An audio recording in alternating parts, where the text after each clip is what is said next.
El mundo de la mejora continua es un mundo tan amplio, tan variado, con diferentes líneas, conceptos, que el Lean, otro grupo que va más por el TPS, etc.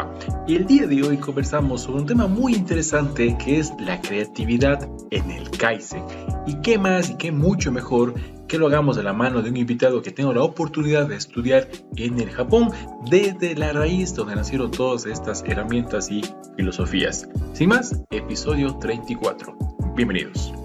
Hey, ¿cómo están? ¿Cómo han pasado? Sean bienvenidos a un nuevo episodio del podcast Escuela Lean. El día de hoy tenemos otro episodio y también obviamente tenemos un invitado muy especial que ya le voy a presentar como se debe. Y antes de eso, igual agradecer a todas las personas que escuchan el podcast. Bueno, está en muchos países de Latinoamérica, también en España. Gracias por eso. Y obviamente no se olviden suscribirse tanto a Spotify, Apple Podcasts, Google Podcasts y también en YouTube, donde colgamos esto en formato de audio. Bien, como les comentaba, obviamente en ese podcast hablamos de temas de Lean, TPS, mejora continua, por ahí también de emprendimiento de vez en cuando, y siempre buscamos tener un invitado que nos enseñe, ¿no? Al final es esto, transmitir conocimiento, difundir, y también que nos ayude mucho en sus conceptos, técnicas y demás herramientas que existen en el mundo, sobre todo de la manufactura, y por qué no decir en general de las organizaciones tal cual. Bien, el día de hoy nos acompaña Roberto Vitrón desde Perú, y vamos a hablar de un tema súper interesante que les voy a contar de qué va. Roberto, ¿cómo estás? ¿Qué tal? Bienvenido. Buenas noches con todos. Me llamo Roberto Buitrón. He sido invitado por Alfredo. Acabo de enterarme recién hace, unas semanas de esta iniciativa, ¿no? Que me parece muy buena de poder hablar de Lean de otra manera, ¿no? De estas técnicas de mejora continua. Para presentarme, me llamo Roberto Buitrón, soy de Lima, Perú. Y honestamente yo he sido un mal estudiante de ingeniería. Y un día, como le comenté a Alfredo, cogí un libro maravilloso que se llamaba El Git, la nueva gestión de la... No, perdón, El Git, la revolución de las fábricas, ¿ya? Diseñando la fábrica del futuro. Así, impresionante ese título, ¿no? Diseñando la fábrica del futuro. Y era un libro de los 80, imagínate, de hace 40 años, ¿no? Y leo ese libro y me dije, wow, o sea, estamos en el 2005 y este libro de hace tantos años dice que la fábrica del futuro debería ser como este libro de hace 35 años, ¿no? Y leo y nada de lo que está pasando en ese momento era como el libro. Entonces, no estaba en el futuro, ¿no? No estaba en el futuro que predecía ese libro, estaba en un futuro anterior a lo que predecía ese japonés. Y así fue como me enamoré de la manufactura japonesa. Y obviamente, para comentar un poco esto brevemente, estudié Lean Enterprise, una especialización en una universidad que se llama La Católica, luego Lean Six Sigma Green Belt, eh, y luego de eso fui a Japón en enero 2020 y estudié 3 programas, eh, TPS, TPM, en un programa de una institución que se llama OTS. Luego contraté a Toyota Management Institute y pude estudiar Toyota Management System con un sensei que era vicepresidente. Fue un lujo tener el vicepresidente de ese instituto como mi coach, ¿no? Y aparte contraté a un americano para que me enseñe una técnica que obviamente tiene que ver con lo que vamos a hablar hoy. Una técnica que se llama Lean Moonshine, que básicamente es usar la creatividad de la gente de nuestras compañías para hacer mejoras en las máquinas o procesos, porque lastimosamente no tenemos mucho capital, entonces tenemos que usar nuestro talento para diseñar ideas, ¿no? Lean Moonshine, yo recuerdo que no encontraba dónde estudiar esa técnica, más que en algún curso de un instituto que se llama Shinjitsu, que le pertenecía a Chiro Nakao, pero tenía que viajar a Estados Unidos, a México, y me pareció un poco complicado porque aparte no iban a darme clases solamente a mí, ¿no? Tenía que conseguirle, no sé, tenía que conseguir 20 compañeros más. Entonces, como estaba de paso en Japón, dije, obviamente en Japón debe haber o sea, es algo normal en Japón que hagan eso, entonces debe haber muchos ingenieros que me puedan entrenar. Y así fue como decidí contratar a este americano y también me cambió la vida, obviamente. O sea, el americano me cambió la vida porque, eh, para ser más honesto, Alfredo, mucha gente piensa que cuando llegas a Japón es como la conclusión de tu viaje, Lin, ¿no? Mucha gente piensa, o yo pensé eso, y dije, ya estudié Lean Enterprise, ya estudié Lean Six Sigma Green Belt, entonces voy a irme a Japón y voy a entrenar, ¿no? Y ya es la culminación de mi viaje, ¿no? ¿Y sabes lo que me pasó? lo que me pasó que cuando me entrevisto con este americano que tiene 25 años allá, o 30 años, me hace unas preguntas y me dice, no, Roberto, no es así. O sea, lo que yo le había llamado ovella acá, porque supone que yo era un especialista, ¿no? Eso estaba mal dicho, que no sirve, no es como el daily management, es para otra cosa, ¿no? Y en ese momento no sabía nada, o sea, estaba muy confundido, pero al mismo tiempo Alfredo estaba muy decepcionado, porque me di cuenta que todo el esfuerzo que he hecho en los últimos años no era para culminar algo, era para ir al sitio donde nació la técnica y darme cuenta que tenía que volver a iniciar otro camino, pero un camino que no me iba a llevar a ser mejor, digamos, que de mi ciudad, ¿no? Si tú quieres realmente ser excelente, buscar la excelencia, ¿no? O sea, buscar realmente tratar de ser como los senseis japoneses, tienes que comenzar un camino hacia ese nuevo, hacia ese nuevo cielo, ¿no? Es un nuevo cielo, es el cielo japonés. Ya no estás viendo el cielo de tu pueblo, de Ecuador o de Lima, ¿no? Un cielo latinoamericano. Ahora tus objetivos son diferentes. Tú ya no quieres superar al mejor ingeniero de planta de tu ciudad o de tu país, ¿no? Ya quieres ser, ya estás ambicionando conocer técnicas así como si fuese un 66 de Toyota, ¿no? Y en ese momento, te juro que me sentí un poco decepcionado, honestamente, ¿no? Dije, wow, gasta tanto dinero. He renunciado, como te comenté, creo. Para hacer estos estudios he tenido que renunciar a comprarme un Audi TT, ¿no? Y me dije, wow, he renunciado a un auto para darme cuenta que tengo que de nuevo invertir para aprender a pulir más esas técnicas.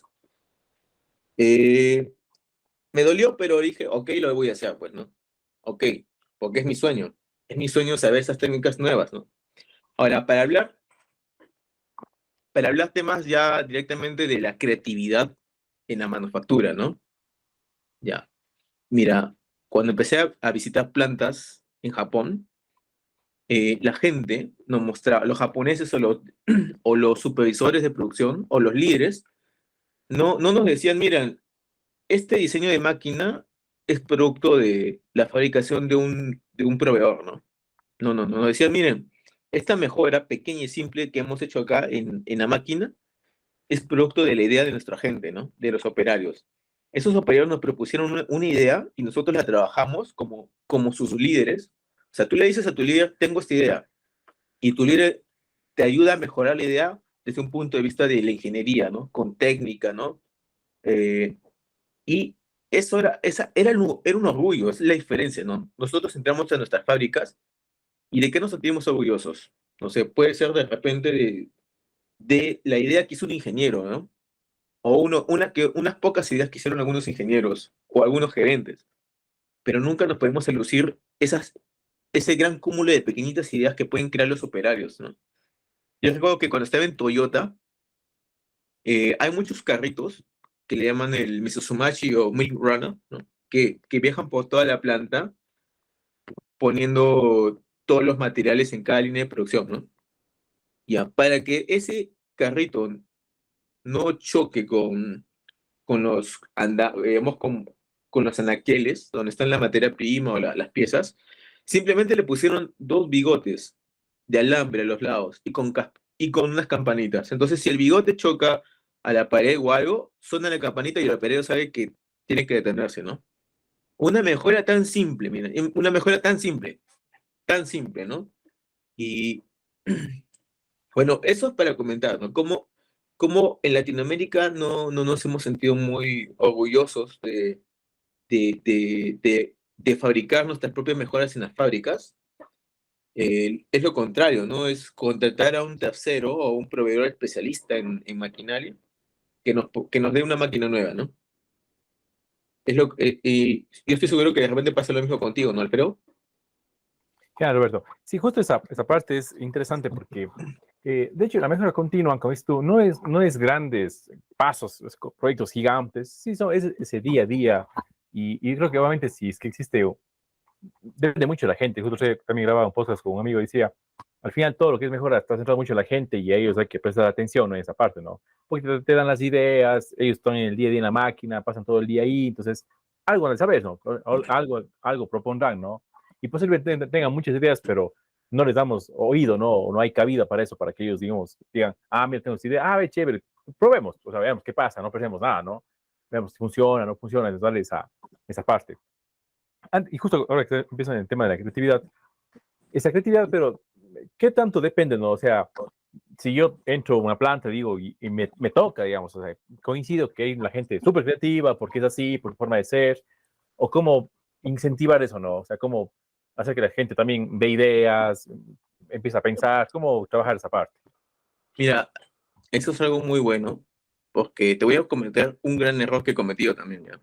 Hay un gran error que he cometido quizás en mi último trabajo. A ver, has escuchado tú, de todas maneras has escuchado del buzón de sugerencias, ¿verdad? Ya, Típico. ok. Ya, a mí ya me lo había dicho mi sensei que el buzón de sugerencias en verdad no funciona mucho porque toda la gente está poniendo las ideas en el buzón, ¿no? Pero la idea no la ves, o sea, no comprometes a que el líder necesariamente cumpla con fabricar tu idea, ¿no? Eh, yo hice un buzón, eh, honestamente, porque yo había entendido así primero. Entonces, como no tenía que estudiar lo que me dijo mi sensei y no tuve tiempo para eso y me están presionando para la implementación. Ok, pongo el buzón, fabriqué todo y pasó eso, pasó que no querían llenar ni los papeles, pues, ¿no? Porque tienes que primero desarrollar una cultura para eso. La gente de frente no va a poner tu idea en el papel y lo va a poner ahí, ¿no? Y luego me di cuenta de una cosa, que era mucho más sencillo, honestamente, Alfredo, era más sencillo simplemente ir a cada área y preguntar, ¿tenemos algún problema? ¿No? ¿Ahí hemos identificado un problema? Sí, Roberto, por ejemplo, se nos hace muy difícil mover estos materiales, ¿no? Si hubiera un cochecito, ¿no? Quizás sería más fácil, ¿no? Ok. Entonces, en ese momento yo les pongo un reto, les traigo una pizarra. Esto le pareció muy loco al jefe de producción. Traigo una pizarra y le dije, ok, dibújame cómo debería ser ese cochecito. Y me dijo, ¿cómo? Sí, dibújame cómo debería ser ese cochecito. Mira, eso me pareció como, eh, creo que eso le intimidó primero, ¿no? Porque nunca estás acostumbrado a que el ingeniero te pida una idea, ¿no? Siempre están acostumbrados a que el ingeniero dibuje la idea y que hagas eso, ¿no? Yo dije, honestamente no sé cómo debería ser ese diseño. Honestamente no conozco muy bien tu proceso, pero yo sé que tú tienes una idea de cómo debería ser ese diseño del cochecito, que quieres para mover esos materiales grandes, ¿no? Y empezaron a dibujar. Y dije, ok, ya tenemos un diseño. Algún compañero tiene otra idea de cómo debe ser ese diseño y empezaron a dibujar. Tenemos ya 3 o 4 diseños, ¿ya? ¿Pero? Y eso fue retador, ¿ya? ¿Por qué? Porque mientras cada uno dibujaba su diseño, se da cuenta de que el diseño anterior, por ejemplo, no cumplía con ser tan rígido y que podían volcarse algunas estructuras, ¿no? Entonces, estas llantas no tienen que ser llantas normales, tienen que ser llantas como los tractorcitos, me decían, ¿no? ¿Para qué? Para que sea más fácil maniobrar, porque las llantas pequeñitas, si hay un agujero en la planta, se atoran y son difíciles de mover, ¿no? Entonces, sin querer empecé a practicar eso. En lugar de decir necesariamente llena el buzón, era ir a preguntar. Si hay problemas, o sea, propóngame la mejora, ¿no? Y la dibujamos juntos. ¿Ya? Lo que pasa es que después de 6 meses volví a consultarle a mi sensei y me dijo, eso es lo que yo te dije, me dijo. Yo no te dije que hagas tu buzón de sugerencias. Lo que yo te dije es que era más práctico que hagas que la gente te proponga la idea, porque en las compañías funciona eso. Hay una reunión del daily management, ¿no? O la reunión del turno de día, ¿no? Donde la gente primero, ¿cómo fue el desempeño de ayer y el del día de antes de ayer? ¿Y cómo debería ser el día de hoy, ¿no? Ok. Durante esa reunión, el líder de cada línea de trabajo tiene que preguntarle a la gente si hay algún problema, ¿no? Y cuando hay un problema, en ese momento le pregunta, ¿qué idea tienes para mejorar esto? Y otro compañero dice lo mismo. Y en ese momento, el líder recién llena el papel, ¿no? Llena el papel en el equipo para entender la mejora y luego la va trabajando. Y luego esos papeles los pone como que en un orden de prioridad, ¿no? Esta pequeña idea de acá es más importante de momento, más urgente que las demás, ¿no? Eso es lo que me dijo. Y luego empecé a investigar sobre este tema de las sugerencias y las ideas.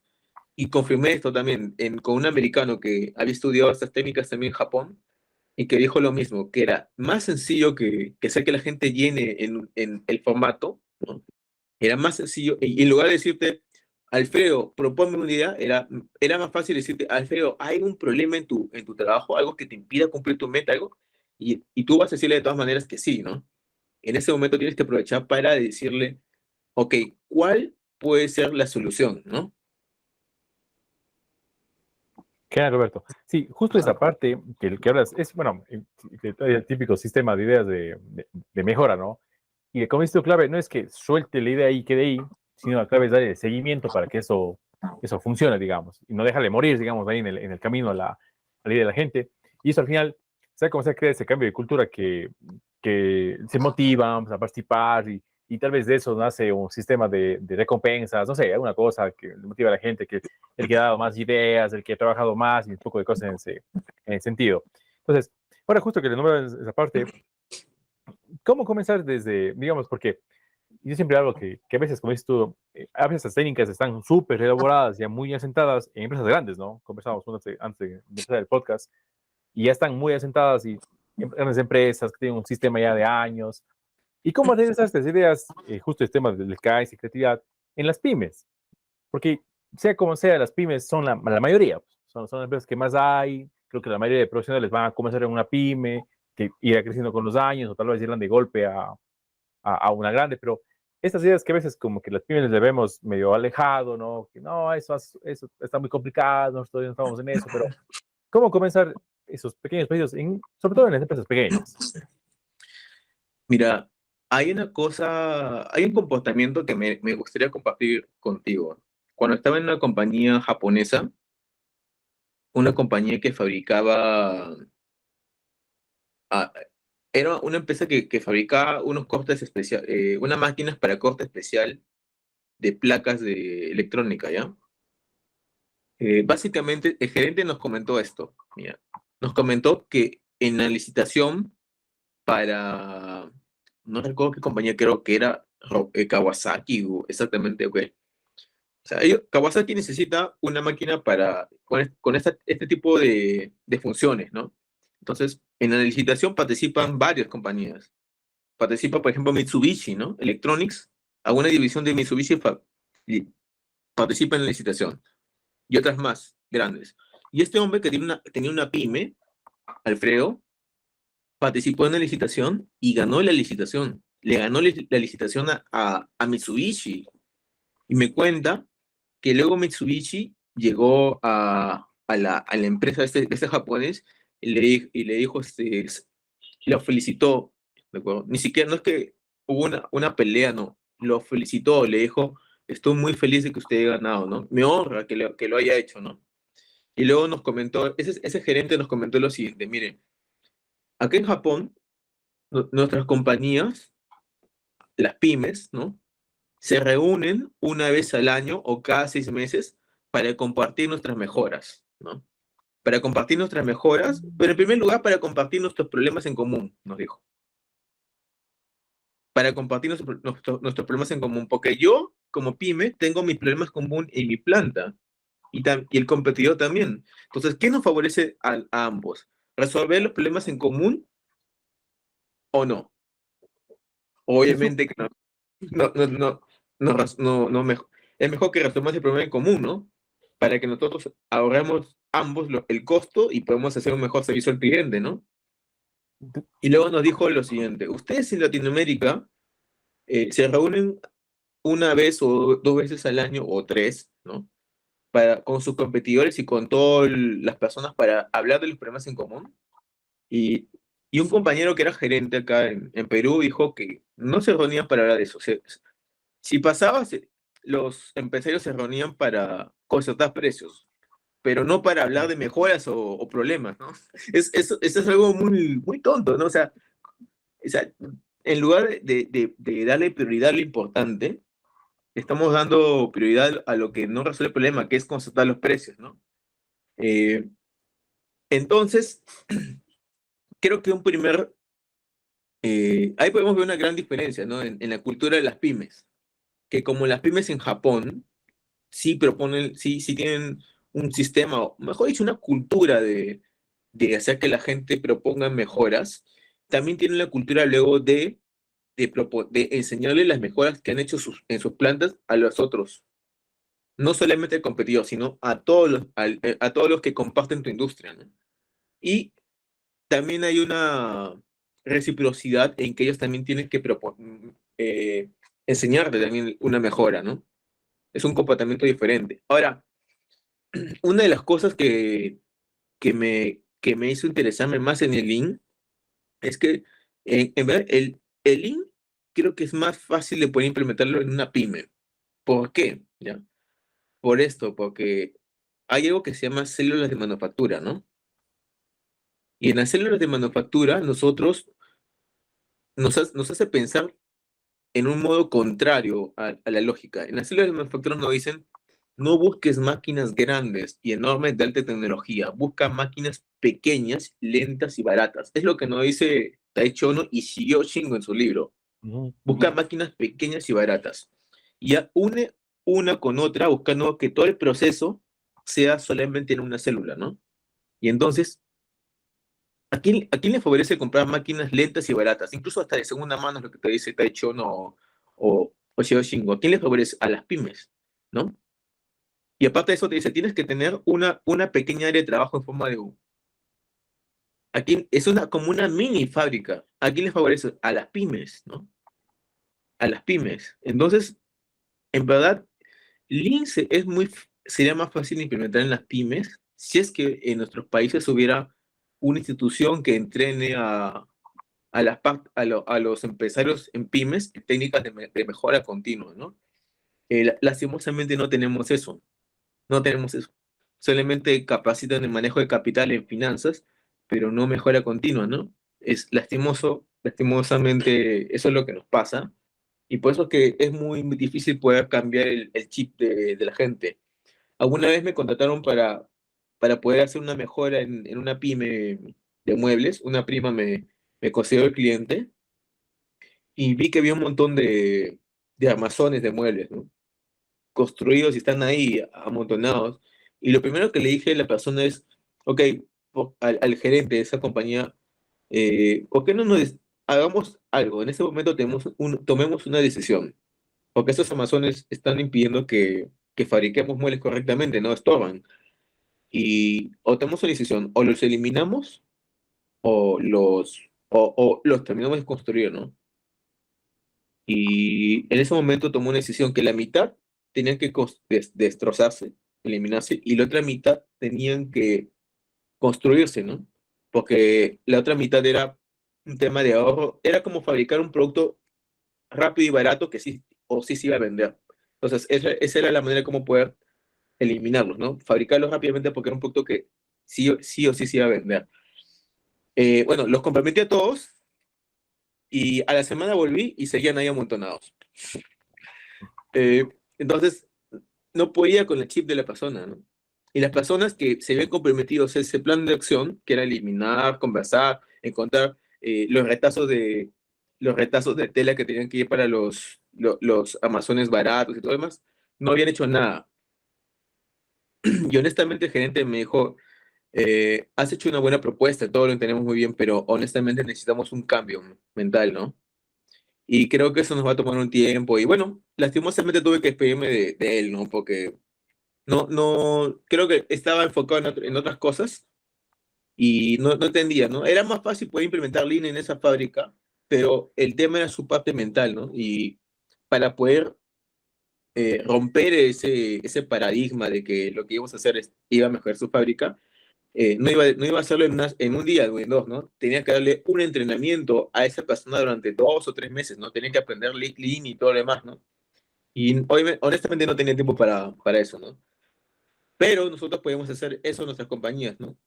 En nuestras pymes. Si es que en Ecuador, en Brasil, en Colombia, en Perú, en Chile o en Uruguay tendríamos un instituto que fomente la mejora continua en los emprendedores, ¿no? Porque solamente fomentamos que la gente invierta, pero no fomentamos en que la gente mejore sus procesos, o mejor dicho, mejore su calidad, ¿no? No fomentamos eso.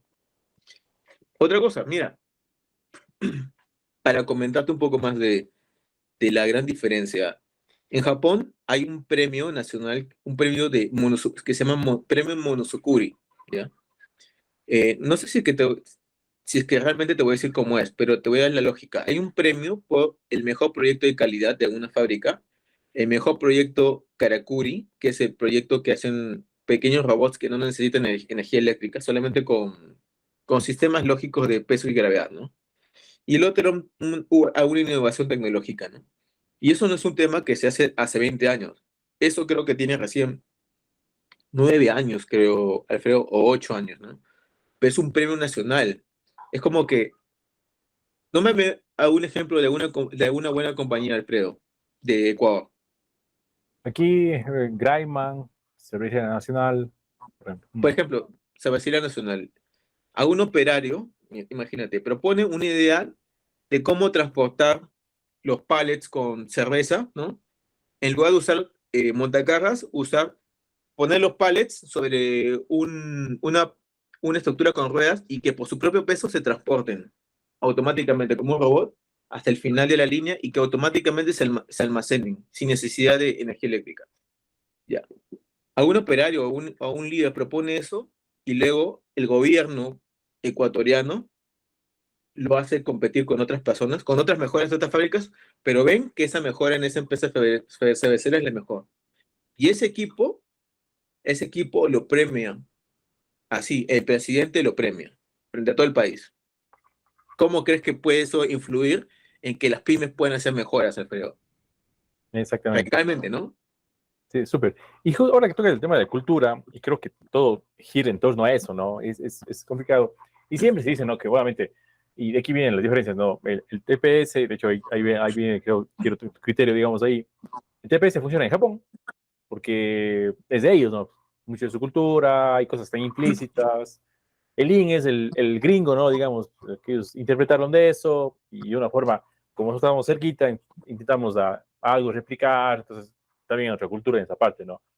Entonces, yo diría, ¿qué sistema es el ideal? O lo ideal es crear nuestros propios sistemas, ¿no? Ah, Cogiendo lo mejor de que de link, que las restricciones, que dice que, entonces, y crear un sistema, no me invento, algo que comenzaba con amigo de España, ellos tienen Galicia Calidad, que es su zona en España, y funciona porque ahí está la Citroën, no me acuerdo qué ensambladora, entonces se ha hecho un ecosistema, ¿no? Entonces, no sé cuál sería esa fórmula para nosotros, ¿no? Porque obviamente no vamos a hacer control C, control B tal cual de Japón, porque hay muchos detalles ahí, pinceladas que son, como dices, la cultura de la gente, que ya... Entonces, ¿qué sería lo ideal aquí, no? ¿Cómo construir ese ecosistema Mira, de pero mejora? una de las cosas por las cuales yo contraté a mi coach, que se llama Di Duarte, que es un consultor internacional, este hombre, cuando McKinsey, sabes que McKinsey es una compañía transnacional que contratan para que implementen Mejora. Lean, ¿no? Mm. Cuando McKinsey tiene problemas, llama a Di Duarte. ¿Ya? Imagínate, cuando McKinsey comete la pata y no puede hacer algo, llaman a Di Duarte. Y Di Duarte, pues es que ha venido muchas compañías en Latinoamérica a proponer, ¿no? Salvarlas con TPS. Di Duarte ha implementado TPS en África, en Dubái, en Holanda, está en este momento en Holanda. Y cuando yo estaba aprendiendo problem solving con Diego Arte, él me dijo esto. Honestamente no estaba entendiendo el método que él estaba haciendo, ¿ya? Y me dijo, mira Roberto, voy a ser honesto contigo, mira. Eso que te estoy enseñando a ti, se lo he enseñado a gente en la India, gente que no tiene ni secundaria completa, así me dijo. Y ¿entiendes? O sea, lo que te estoy enseñando a ti no es algo que solamente se hace en Japón, estás equivocado. Es algo que ya está funcionando en muchas compañías, en Indonesia, en Filipinas, ¿entiendes? Es así. O sea, tú, honestamente, sí, Alfredo, tienes que crear tu propio sistema, tu sistema para tu pyme o para acá, pero usando las mismas lógicas, o sea, los principios, ¿no? Porque lo que está pasando, o sea, eso sí, tienes que crear tu propio sistema, pero, pero Lean tiene una lógica, ¿no? Mm. Eso es el detalle. Lean o TPS tienen una lógica. Cuando, cuando una persona desvirtúa la lógica, es cuando no vas a ver los resultados que quieres, ¿no? Por ejemplo, A ver, acá en Perú, honestamente, la gente usa SNET ¿para qué? Para que el tiempo muerto, entre comillas, tiempo muerto, lo usen en fabricar más del mismo producto. ¿Ya? ¿Ya? Eso es un gran error y es algo que pasa en muchos países. El te, o sea, en el libro de Taichi Ono, en el libro de Shigeo Shingo, lo dice claramente. Si ganas ese tiempo, ¿no? No es para fabricar el mismo producto, es para fabricar otra variedad de producto, porque así vas a reducir el inventario, ¿no? Es así, y por eso es que son necesarias, junto con el SMED, las células de manufactura, ¿no? Pero te das cuenta que una herramienta está conectada con otra, ¿no?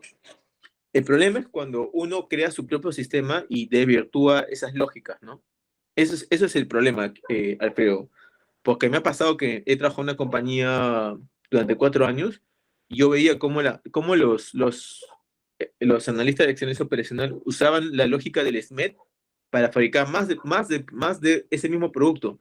¿Y eso qué es? Eso es despilfarro porque eso es sobreproducción, ¿no? ¿Sí o no? ¿Ves? Exacto. Fácil. ¿Y por qué eso pasa? Porque cuando una consultora que no ha estudiado, digamos, que realmente el TPS como es, no sabe las lógicas que están interconectadas entre todas, capacita a otra empresa y esa empresa entrena a los supervisores o los ingenieros, ¿no? Pero en ese momento es como, hay una frase que se llama teléfono malogrado, es como que la Mm, fórmula de Coca-Cola la vas mezclando con agua y al final no llega a algo que tenga el sabor correcto, ¿no? El sabor como es. Entonces, el problema es que no tenga esa concentración que tú quieres de refresco, de la gaseosa, ¿no? Pero si tú fabricas una gaseosa como tú quieres, ¿no? Con tu receta y todo, va a tener un buen sabor. Pero si tú respetas los parámetros o la lógica que tiene que tener, ¿no? Es así. Porque, por ejemplo, en esta compañía que te comenté, estaban implementando Lean Enterprise. Y lo primero que yo les dije a ellos, ok, ¿qué clase de proyectos vamos a hacer? Me imagino que vamos a empezar a reducir el tamaño del batch, ¿no? Del lote de fabricación. Y ellos estaban haciendo lo contrario, Alfredo. Estaban aumentando el tamaño de batch. Estaban haciendo lo contrario que a los principios básicos del Lean, ¿no? O el TPS. Porque sabemos que el principio básico es fabricación en pequeños lotes, ¿no? Y entonces, no. Ellos decían que era Lean Enterprise eso, y no era, pues, Alfredo, como te dije eso. No está mal crear tu propio sistema. Está bien que crees cada uno tiene que adaptar según sus necesidades. El, eh, Tú tienes que crear tu propio Kanban, ¿no? Tu propio Kanban con tus propios requerimientos, tu propio taller de Moonshine, tu propio sistema. Tienes que crearlo, pero tienes que crearlo con la lógica que están unidas entre todas, ¿no? Como un sistema, como un sistema, ¿no? Eso es el detalle. Como esta gente no sabía los principios, no sabía los principios del TPS, es que estaban haciendo cosas que no influían, como te dije. O sea, aumentar el tamaño del batch no iba a hacer que se reduzca el inventario, pues no hay forma, porque necesita más material, ¿no? En fin, se lo comenté y así, eso pasó. Entonces, responder a la pregunta, se tiene que, obviamente tienes que crear tu propio sistema de mejora continua, ¿no? Pero respetando la lógica que existe, las leyes que existen en el TPS, es así. Ahora, ¿por qué te digo siempre TPS? Porque eh, sí, Lean no es Lean como ya lo han dicho varias personas, honestamente, eh, no tiene todo lo que tiene lo que tiene TPS, ¿no? No tiene todas las técnicas que tiene TPS. Obviamente, ¿por qué? Porque Lean es creado por Lean Enterprise Institute, ¿no? mm, Y la gente de Lean Enterprise Institute está más bien siendo capacitada por gente de Toyota, pues, ¿no? Entonces, obviamente, pues, o sea, si James Womack, creo que se llama, ¿no? James Womack, y todas esas personas están contratando a gente de Toyota para que los entrene, obviamente, entonces, mejor es ir a la receta verdadera, ¿no? Del TPS. Entonces, respondiendo por tercera vez, sí, hay que crear nuestro propio sistema, pero respetando las lógicas del TPS, ¿no? Es así. Ahora, otra cosa, creo, es que la gente piensa que hay una sola forma de hacer TPS, ¿no? Sí, y justo Te eso voy a te iba a preguntar eso. A veces piensa que hay como que manual, ¿no? Ah, que comienzo por esa técnica, me voy a la otra y voy así, y hay Mira, eso te iba a comentar porque mm, este viaje que tuve a Japón fue un viaje de apertura mental, un viaje de apertura mental, porque te das cuenta que hay tres TPS, ¿ya? ¿Por qué tres TPS? Hay un TPS que se creó en los 80s, ¿ya?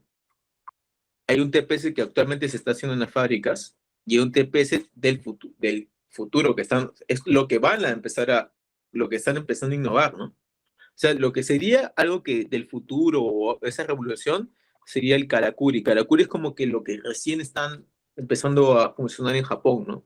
Empezar a innovar. Ahora, ¿alguna, alguna vez has escuchado, por ejemplo, que a veces has visto esto seguro, que cuando una compañía implementa 5S, cuando lo hace de esta manera, durante un mes o 2 meses hace la primera S. Una vez que hace todas las S, todas las áreas de la compañía hacen la primera S, recién pasan a la segunda S. ¿Has visto eso, no?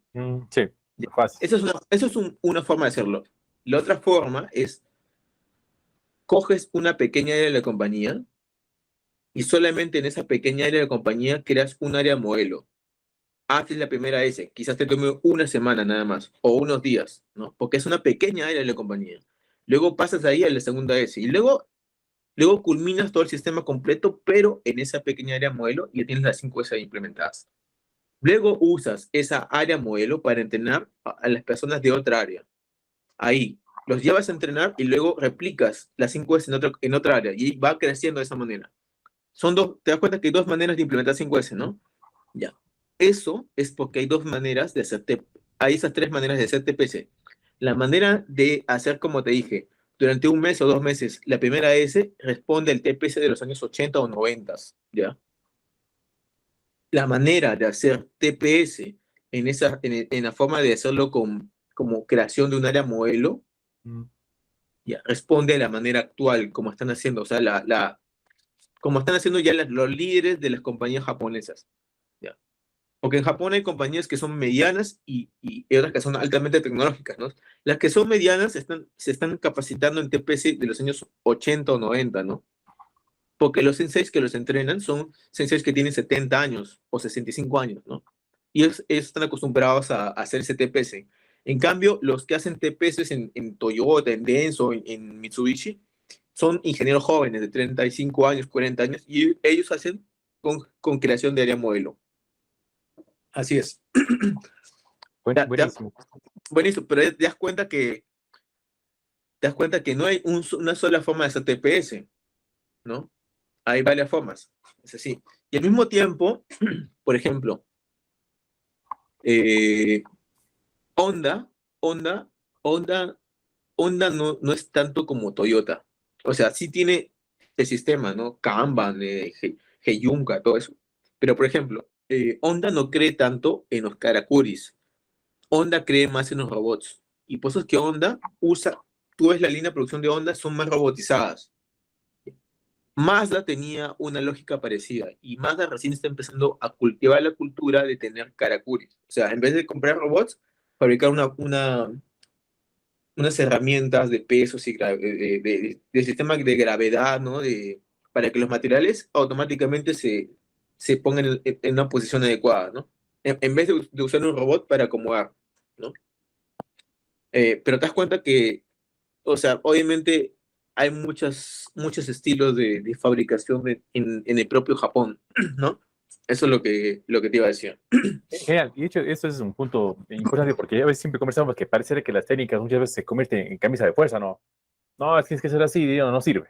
No, es que ser así, si no, no va por ahí. Entonces, como esto hay muchos caminos que llevan, digamos, al mismo resultado, ¿no? O sea, que al final es ir Ah, buscando dónde estás parado, ver cómo está la empresa, en qué está, los recursos que tiene, la gente, qué te capacita, entonces, todo depende de esa parte. Pero ¿qué pasa de la tecnología?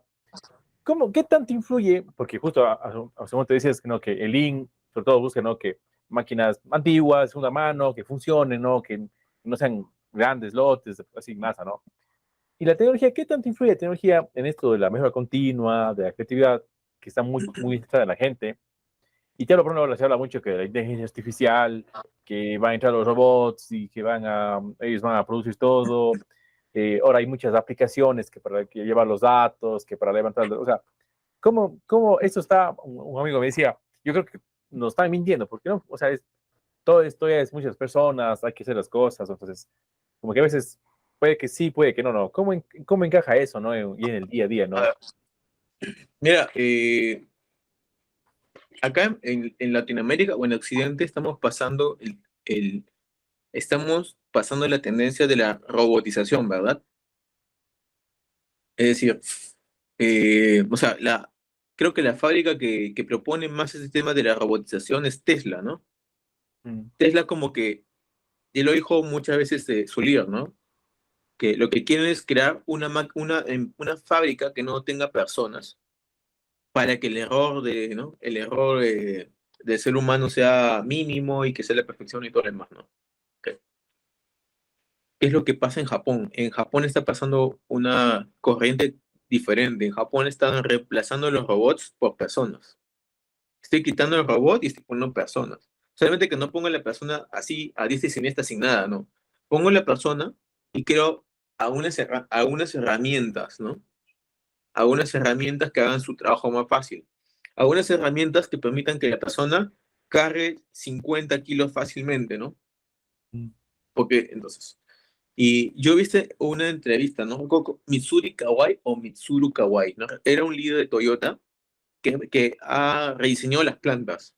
Es un líder de Toyota, porque ese señor sigue en Toyota en ese momento. Es un legendario en ese momento, ¿ya? Escuché su historia de este señor. Este señor ni siquiera no es ingeniero, ¿ah? Es un obrero. Por eso es que es una leyenda en Japón. Porque este es el único obrero que se volvió directivo de Toyota, imagínate, ¿ya?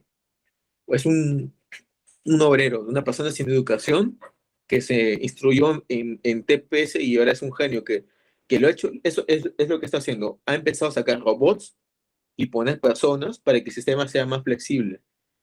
¿Por qué hace esto?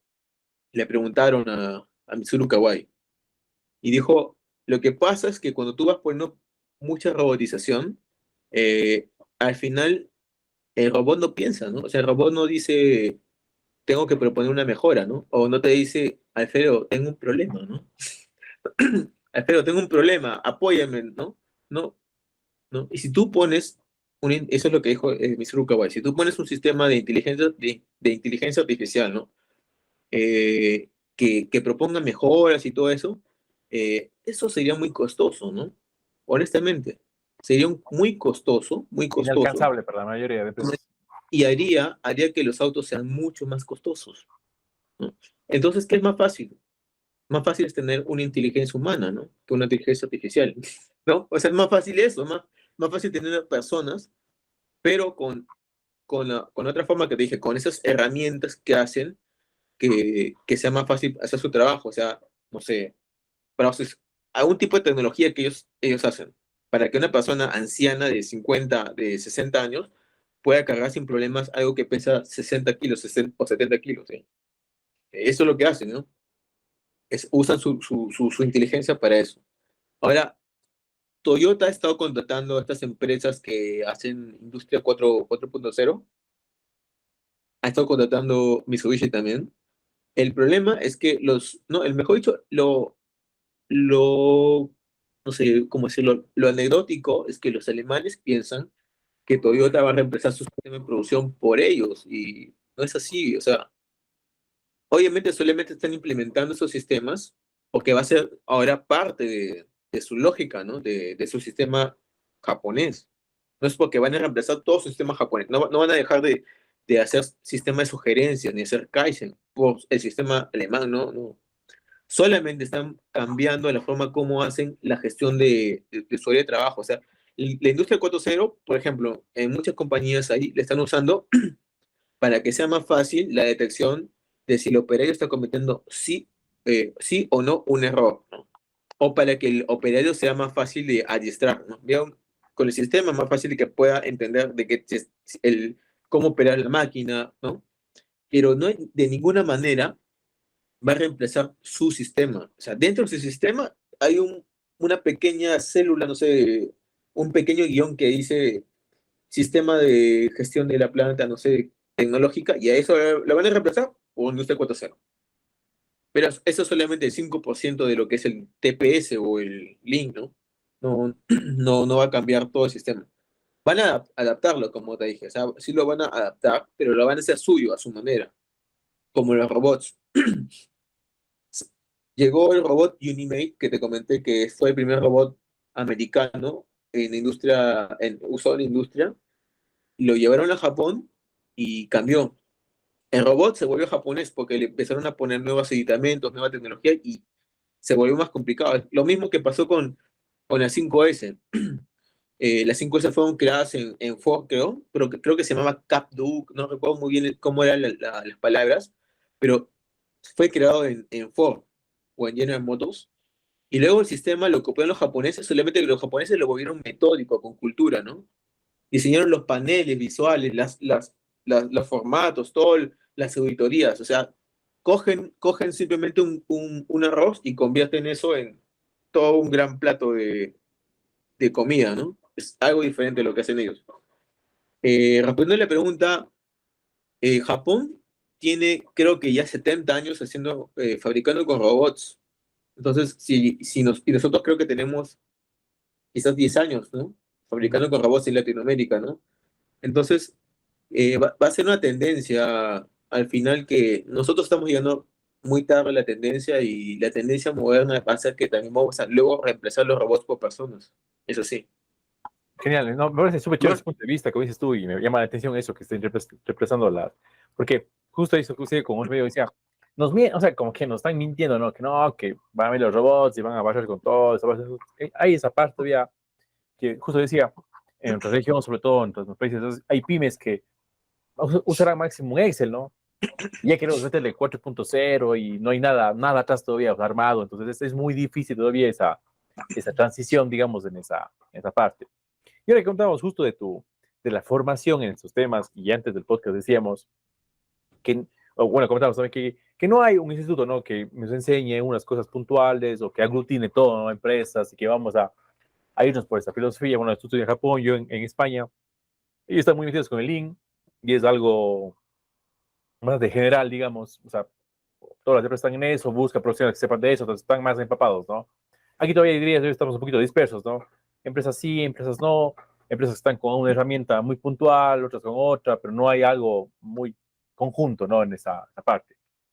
¿Y cómo crees que en esa parte, siempre justo pronto, porque hay muchos estudiantes que escuchan el podcast, como te decía, que están estudiando, que están empezando también la profesión, eh, ¿cómo capacitarse, no? O buscar esa capacitación de calidad, digamos. Porque si te hablo, digamos, de la universidad, ahí sí se queda bien atrás, digamos, esa parte, ¿no? O sea, no, hay poquísimo, se nombra por ahí alguna cosa, tal vez, depende de alguna universidad, profundiza un poquito más, pero además no, hay que aprender fuera, hay que buscar clases, no sé, certificados.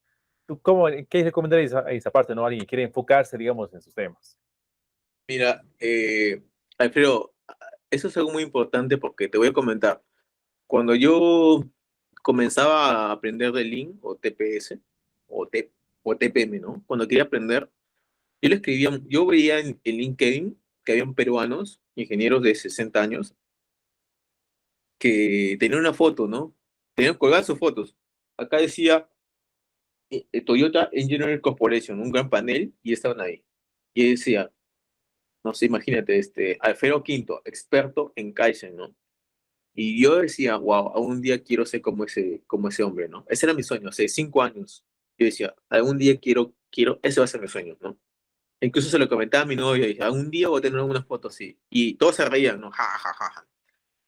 Todos se reían. Estás soñando, ¿no? Estás soñando, estás soñando. Cuando yo estaba trabajando en una empresa farmacéutica, se lo comentaba a mis compañeros y todo el mundo se reía, ja, ja, ja, ja. Todo el mundo se reía y cuando yo le preguntaba a estas personas, a este ingeniero o a estos ingenieros que tenían sus fotos, ¿no? Que habían ido a Japón, les preguntaba, hola, ¿qué tal? Imagínate, no sé, Rodolfo, ¿no? He visto que tenés una forma, así yo entrené en Japón, ¿podrías comentarme qué cursos debería llevar, ¿no? Y sabes que ninguno me respondió la pregunta, ninguno. Ninguno me dijo, Roberto, tienes que hacer esto, ninguno me dijo eso, ¿sabes qué? Y cuando a mí me preguntan, Roberto, ¿qué tienes que estudiar? Yo no soy envidioso, yo no soy como esos ingenieros. Yo digo, tienes que estudiar todo, honestamente, tienes que estudiar todo, y si vas a ir a Japón por AOTS o algo, ni siquiera AOTS es la única forma como puedes ir a Japón. Tú puedes ir a Japón por tu parte como turista y contratar a alguna consultora. Hay eh, Makoto, que es donde actualmente estoy, digamos que trabajando, que es la prueba, y aparte también te puede entrenar Toyota Engineer Corporation, el TEC, porque si tú pagas te van a entrenar, o sea, ¿no?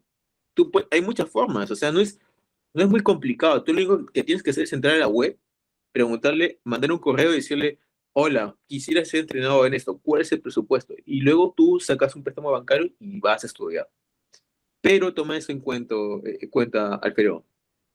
Uno va a Japón a perfeccionarse, no para aprender, ¿ya? Mejor dicho, tú ya tienes que aprender, tú ya tienes que saber 5S.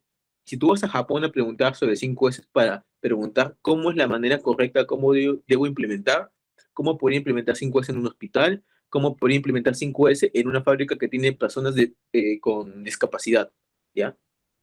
Eso, eso, no voy a preguntar a decir, ¿cuál es la primera S? No, no, no, no. Tú vas a Japón a perfeccionarte.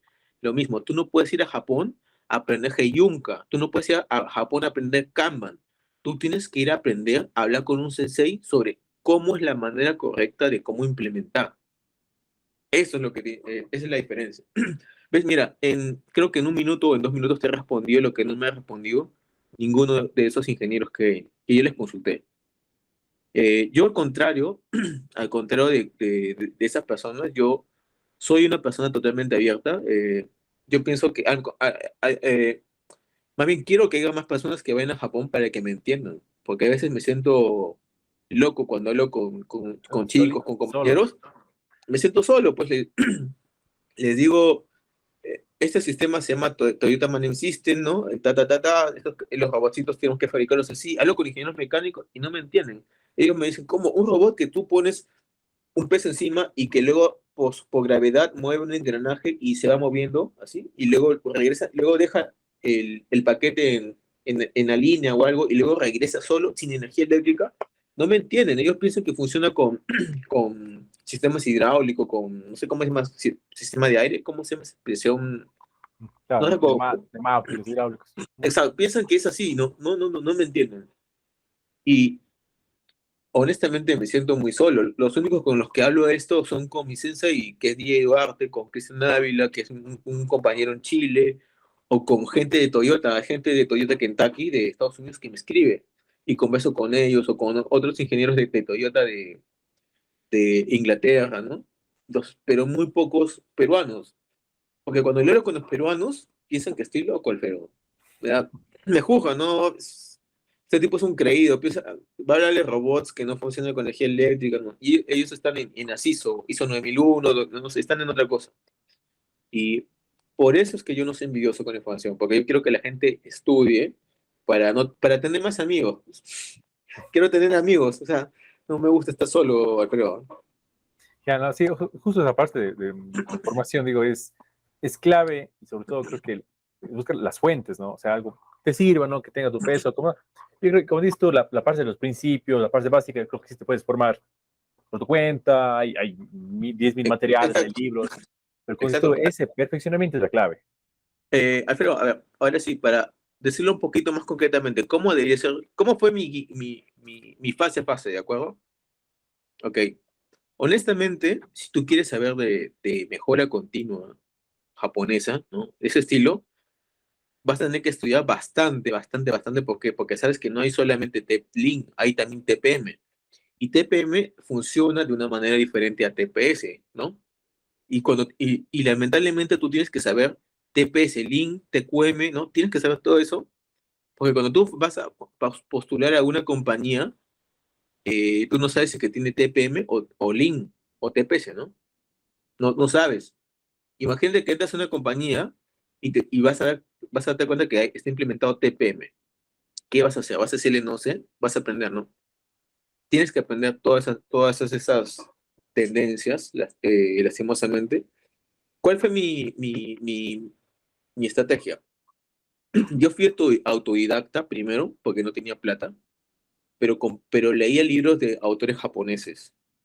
Leía libros de, por ejemplo, Hiroyuki Hirano, las 5S, ¿no? Ok. Pero antes de ese libro había un libro que te juro que es muy bueno, que se llama El JIT, la revolución de las fábricas, diseñando la fábrica del futuro, que también es de Hiroyuki Hirano. Ese libro es, uff, Alfredo es brillante. O sea, solamente son dibujos y en el dibujo te enseña cómo hacer una célula de manufactura. Te dice que tienes que ponerle a todas las máquinas rueditas para que si tú necesitas cambiar tu sistema de producción, simplemente muevas las máquinas porque ya tienen ruedas, ¿no? Todo, y es un libro de los años 80, pero es impresionante, fácil de entender. ¿Quieres balancear las líneas? Te enseñan a balancear las líneas así fácilmente. Otro libro que es muy bueno, que se llama La nueva gestión de la fábrica, que es de Kiyoshi Suzaki. Ya, ese libro es muy bueno para temas de cultura japonesa. Esos libros muy buenos, yo lo tengo por acá. O sea, en ese libro te dicen cómo tienes que comportarte como un líder en la planta. O sea, todo ese comportamiento japonés, ya, te dice cómo tienes que tenerlo en la planta, cómo hacer las preguntas, cómo mostrar respeto. Te enseña a hacer paneles de visual management en tu compañía. Te dice, por ejemplo, en tu panel de tu zona de fabricación, como tú eres el líder, tienes que tener una zona donde la gente pueda ver los defectos. O sea, no leer un manual, no. Tienes que ver ahí. Por ejemplo, tú fabricas mala medicina, ahí pones una cajita de cómo es el error cuando la máquina lo cierra mal el empaque, ¿no? Lo pones ahí visualmente para que la gente entienda eso. O sea, toda esa cultura te lo da el libro La nueva gestión de la fábrica de Kiyoshi Suzaki. Es un libro impresionante. Yo tengo un libro en español, lo conseguí después de 2 años. Vi el libro, pero no había más libros en toda Latinoamérica. Y un día, como siempre estaba con esto de estar buscando y buscando, encontré el libro en Argentina, en Mendoza o en Córdoba, y le pagué a una argentina para que me lo venda. Imagínate, gasté casi como $300 en tener el libro, que valía solamente $10. Porque todo lo demás me fue Envío. Sí, porque el libro estaba abandonado. Este libro está en la calle tirado y esa señora recogía los libros de la calle y lo ponía en su tiendita, ¿no? Y en Facebook. Eso sí. Lo que pasa es que la señora también fue un poco viva porque obviamente el libro lo está vendiendo al menos a $5. Pero cuando se dio cuenta que yo le estaba preguntando, subió el precio. Así que tuve que decirle a mi amiga argentina que le tanteé también el precio a ella y así. Así logré conseguir el libro a $300, pero lo conseguí, lo tengo acá y el libro es impresionante, es muy bueno. Lo otro es que empiezas a estudiar, obviamente, más libros, ¿no? De Lean Manufacturing, lee todo. Yo tengo un montón de libros, tengo hasta libros de Toyota Production System para hospitales, también tengo. En verdad, cuando uno va leyendo de la aplicación de Lean para otras industrias que no tienen que ver con la tuya, vas creciendo más. ¿Por qué? Porque te va aumentando tu panorama, ¿no? Aumenta tu panorama. Entonces tú te vas volviendo más creativo. O sea, si tú ves que este sistema está en un hospital, oye, ¿no? O sea, quizás puedo hacer lo mismo en mi laboratorio, ¿no? Trabajo en una empresa farmacéutica, no una empresa de autos o metalmecánica. Lo puedo hacer entonces en mi empresa farmacéutica.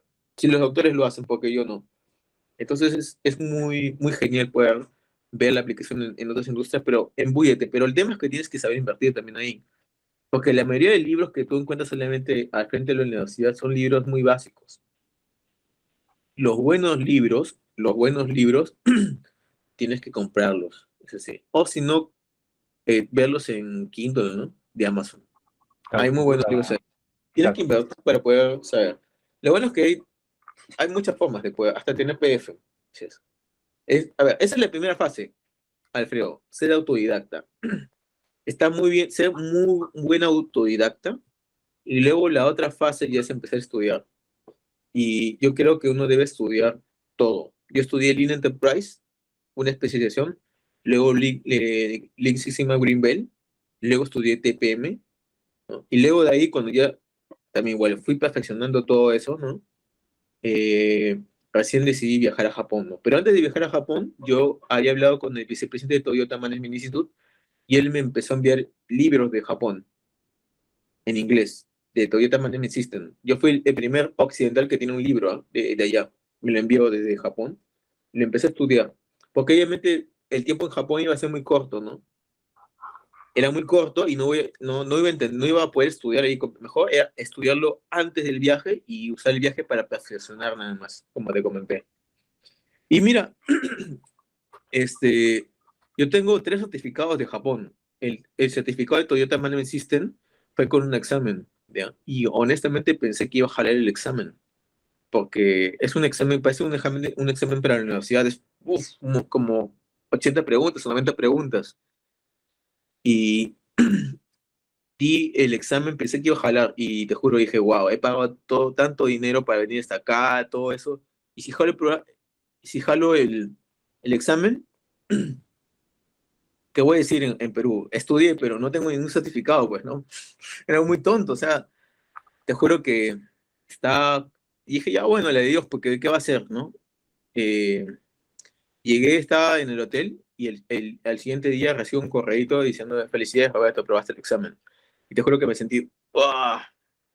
Tengo mi certificado de Toyota, que he estado haciendo tanto tiempo, pero luego me di cuenta que, o sea, cuando yo estaba dando el examen, como te comenté, que estaba, como tenía una clase personalizada, ¿verdad? Con el vicepresidente y un traductor. Pero cuando ya tocó las preguntas, o sea, dar el examen, vino una japonesa de Toyota, no, una japonesa que estaba trabajando en Fujitsu como gerente, ¿ya? Y luego me enteré que ella estaba dando el examen por segunda vez, Alfredo. Quiere decir que en la primera vez no lo aprobó, lo probó en la segunda vez el examen, ¿no? Y yo, o sea, te das cuenta, cuando uno ama de verdad el tema de estudiar algo personalmente, pues eres capaz de ir a Japón con todas las dificultades del idioma y todo lo demás, pero aprobar en la primera vez, incluso en una mejor posición que los japoneses, que es lo que me pasó a mí. Y bueno, esa sería la forma, pero como te dije, ser autodidacta, luego estudiar Lean Enterprise, TPM, Lean Six Sigma Green Belt o Black Belt. O sea, no elijas uno, estudia todo. Luego ve a Japón a perfeccionarte. Perfeccionarte es contratar gente que te entrene, ¿no? Es esto. Mentores, ¿no? Genial, Roberto. Súper chévere, me parece. Siempre digo yo que soy el que más aprende en los podcasts, porque al final, conversar con gente que está muy metida y solamente está en el día a día y vive y le gusta eso, y todo lo que nos has contado hoy día, las anécdotas, cómo ha sido tu formación, creo que es una herramienta súper buena, sobre todo la gente que está estudiando y quiere meterse en ese camino, ¿no? O sea, cómo es este día a día, qué prepararse, y sobre todo que vean que dices, como dices tú, hay más afuera, ¿no? Hay otras cosas, hay diferentes enfoques en esa parte.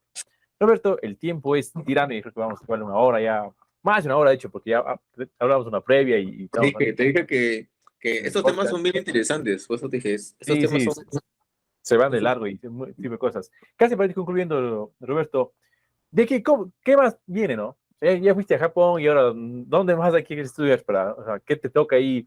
¿Cómo seguir puliendo, digamos, eso de ahí? Mira, como te comenté, cuando yo estuve en Japón y para aprender una técnica creativa que se llama Lean Moonshine, ¿no? O que se llama Moonshine, la técnica, ¿de acuerdo? Que es una técnica que un japonés llamado Shiro Nakao, un ex líder de Toyota, que le hizo muy conocida, ¿no? Porque llegaba a las plantas de Estados Unidos, Shiro Nakao llegaba a las plantas y decía, ok, vamos a hacer un taller donde fabricar pequeños prototipos, y luego esos prototipos los ponían en las líneas de fabricación, y luego se volvían mejoras, ¿no? Y los americanos decían, wow, este tipo está construyendo mejoras con la chatarra, ¿no? Wow. Y, y Chiro Nakao lo hacía porque es un comportamiento natural en la fábrica japonesa, ¿no? Fabricar de esa manera. Pero ellos le llamaron Munshin, los americanos. ¿Por qué? Porque durante los años, creo que 40, como había esta prohibición de fabricar licor en Estados Unidos. Entonces los americanos en sus techos cogían pequeñas cocinitas, ollas pequeñitas y fabricaban una pequeña fábrica de licor, pero con lo que tenían, ¿no? A eso le llamaban moonshine. Pero obviamente, ese concepto lo llevaron luego, le pusieron, por ese concepto le pusieron de nombre a esa técnica especial de Kaizen que llevó ese ingeniero de Toyota a Estados Unidos, ¿no? Moonshine. Eh, por esa técnica que yo le estudié con Die Duarte, y cuando estaba hablando con Die Duarte, ya estaba entrenando con él, Die me hacía unas preguntas, y yo me di cuenta ya feo que mucho de lo que yo aprendido está mal, mal, mal, mal. Mejor dicho, muchos principios están mal. A mí, que yo estudié Lean Enterprise, mis profesores me habían enseñado que hay un panel donde la gente se reunía para administrar la gestión diaria de la fábrica, le llamaban novella. Eso me enseñaron a mí, ¿ya? Yo pagué yo pagué $3,000 o $4,000 para eso, pero yo le conté eso a DJ y me dijo, no, Roberto, eso está mal, me dijo. Eso está mal, no. O ella no es para eso. A eso se le llama daily management. O mejor dicho, a eso los japoneses simplemente le llaman acá tablero, que en japonés significa kanban, tablero nomás.